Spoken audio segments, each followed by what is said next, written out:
Hello everybody, Enigma here, coming at you with another video today. I hope you're having a great weekend. Today we're going to talk about something that's funny to me. We are going to do a history lesson. We need to get back in our Wayback Machine and of course go back to the 90s. That's when gaming really kind of changed. And we need to lay a foundation for what I really want to talk about.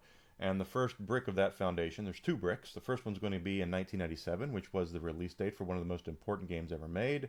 And that, of course, is Final Fantasy VII. I cannot stress enough how important the release of this game was. I call this the Babe Ruth of JRPGs. Not because it's the best, but because it's the greatest. I don't even think it's the best Final Fantasy on the PlayStation 1, much less the best game ever made. I'm not saying that. I say it's the greatest because of the impact it had on the industry that we are still feeling to this very day. It basically broke down the walls of the JRPGs being popular, which they did, became a ton more popular after the release of this. It also was a really big deal with a lot of the merchandise that was released along with it, action figures, soundtracks, posters, T-shirts, the whole kit and caboodle was included around the release of this game, and it was very popular, very profitable.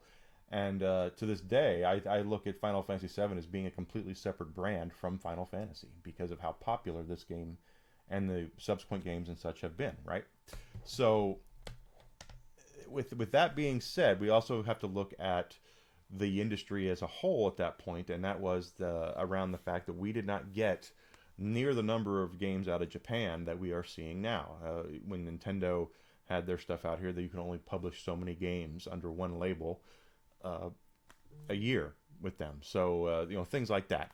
Well, basically, we missed out on a lot of stuff out of Japan, and we didn't even know about it until the internet, right? Probably the biggest example of that is Final Fantasy V. We had seen Final Fantasy V in Nintendo Power, but we never got it. And it wasn't until the internet, where you go online and look things up, that you could find, holy crap, there actually was a Final Fantasy V. We never got it. In fact, there's a 2 and 3 we never got on the old Nintendo. We didn't know any of that really because we didn't have the instant access to the rest of the world. It was all very regional, right? That's how gaming was. Well, so I imported games when the internet was becoming a thing, and I went to a website called Game Cave, and I don't think it's around anymore. But they were basically your big Japanese otaku kind of store that they would import stuff like your Play Asias or places like that we have now.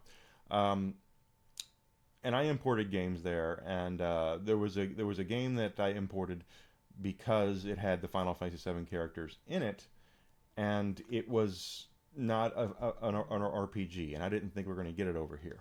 And it's called Ehrgeiz, God Bless the Ring. Okay, now this is a fighting game that was developed by Dream Factory, I believe, and it was published in arcades in Japan by Namco. So Namco had a lot to do with this game, but the thing overall that made this really popular was the fact of that you can see right there, who's that on the cover of the game? Well, that's Cloud Strife. That's right, Cloud was in this game. Not just Cloud. In this release, it was Cloud and Tifa and Yuffie and Vincent. Zack Fair, I think, was in it. A lot of Sephiroth, a lot of characters in Final Fantasy VII were in this game. I didn't think we were going to get it because when you look at the track record of Japan to bring things out here, we didn't really get a lot of the games that we would see in these magazines and stuff. And I was for certain that we weren't going to get this, so I imported this game. I imported it. I think I got it from Game Cave, and I couldn't wait to get it, and I finally got it. And the day I got it in the mail and opened it up and did the disc swapping thing so I could play it on my American PlayStation, Square announced they were bringing it out here. So that's the funny thing about this, is that every time I would import a game, within a month of me getting it, they would announce it was coming out here. I imported Final Fantasy V on the Super Nintendo or Super Famicom, and then they released it on the PlayStation a couple months later. That kind of thing where it's like, are you freaking kidding me? But a lot of the games I had imported from Japan that weren't based around animes, you know, like Rurouni Kenshin or Evangelion or things like that, we would have to. I was looking at them very closely. That's what I'm trying to say, and because of the track record of way Japan was with bringing out games here, I didn't think we would see a lot of these games, and it seemed to be that every game that I imported over here that was not an anime uh, was coming out. You know, it was just nuts. So uh, I learned my lesson about that, and now a lot of games, you know, like this are not region coded anymore, except for the Switch 2, Nintendo. Uh, there's no region codes anymore from on the PlayStation or Xbox, so you can buy stuff and play it easily. And so if they release something like this in Japan that you really want to play, import it and play it. You know, that's why I've bought stuff from PlayAsia for that very reason. So that's what I wanted to talk about today. I hope you found that kind of funny. I still laugh at it to this day. That Ehrgeiz is it just makes me laugh because this is the game that I fully remember going, oh, I can't wait to play this, and then blam, you know,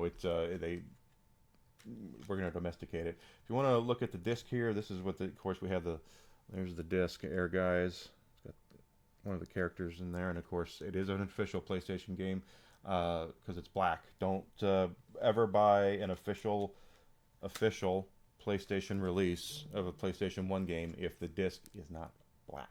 All PlayStation 1 games are black. So that's going to do it for today's Enigma stuff. I definitely hope you enjoyed that. So I'm going to be streaming this week, as I usually do. I stream Monday through Friday, 9 a.m. to noon Central Standard Time, 1 p.m. to 5 p.m. after that Central Standard Time, break for lunch. Playing Persona 5 Royal right now, really enjoying that. I'm trying to get to 225 YouTube subscribers by the end of this week. So I did make my goal of 210 last week. Thank you guys for that. So I'm going to keep on trucking and keep on moving forward with that. So if you could follow me on Twitch and Twitter at Evil Enigma, and then of course subscription here on YouTube would be great.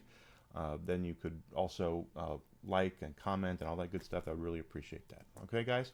So I will see everybody this week coming up streaming. Hope to see you there. And you guys have a great rest of your weekend, and I'll see you on Monday, okay? Take care of yourselves. Be nice to yourselves, okay? Talk to you soon.